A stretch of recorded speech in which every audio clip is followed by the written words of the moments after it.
तुझ्या लक्षात आलं ना? अगं माझ्या दादाच्या घरी कार्यक्रम आहे. कार्यक्रम येईपर्यंत तू पूर्ण 10 किलो दळण तेल जात्यावर दळून ठेवायचं.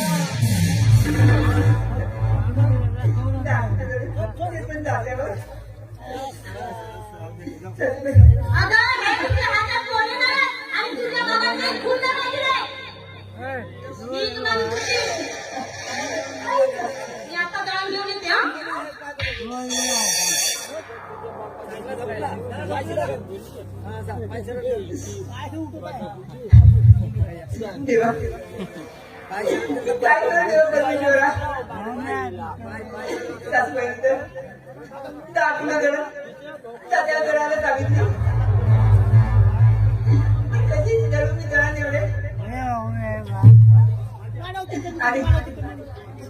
माझ्या बाबाचं गरीब आहे जेव्हा परमेश्वरा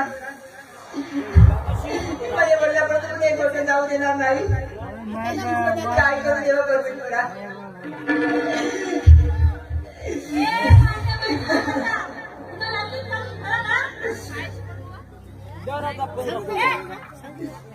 सांगितलेलं पूर्ण काम करायचं.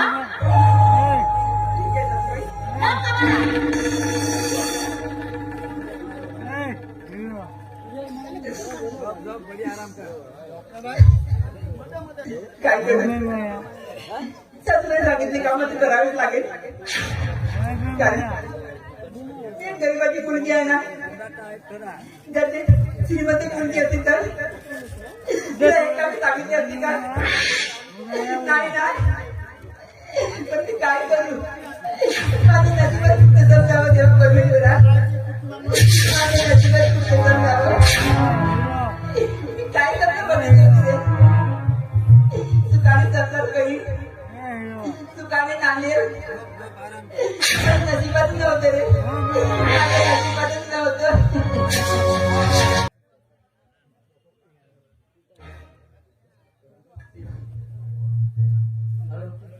काय करू जणांचं पूर्णपणे संपवायचं. एवढं जण काही संपवू कोण आहे माझ्या मदतीला. कोण आहे माझ्या जातीला.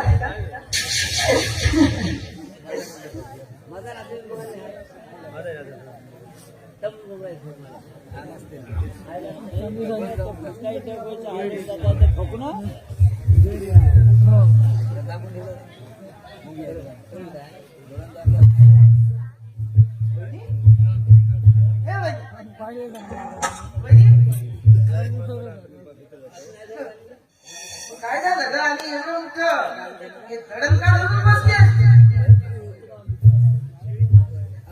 काय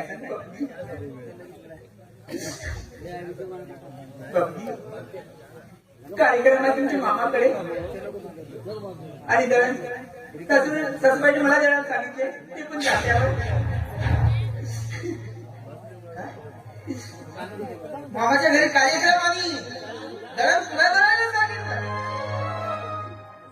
वा त्या कपटी मामाची हवा वगैरे असती काय तू. आज या गावामध्ये शक्य झालेले आणि तुला जात्यावरती दळायला लावलं. काळ बदललेला आहे ना. या काळामध्ये जात्यावरती दळायची वेळ उरलेली नाहीये. बघ तू हे एवढं दळण तू जात्यावरती दळायचं नाही. त्यांच्या मामाची तुला हवा नाही. दे ते दळण आणि देतो आणि दळ म्हणतो त्याला. बाबूजी माझी तुम्हाला शपथ आहे बाबूजी. जर त्या दळणाला हात लागेल तर बाबूजी कारण ते दळण मी करणार बाबूजी. जर तुम्ही ते दळण दळण गेले तर सासूबाईकडे माफी पुन्हा मला लागणार सासूबाई. बाबूजी ते दळण मी करणार बाबूजी. ते दळण मी करणार. तू शपथ घालून तू फार गुन्हा केलीस बघ. तुझ्या शपथ घातली नसतीस ना तर हेच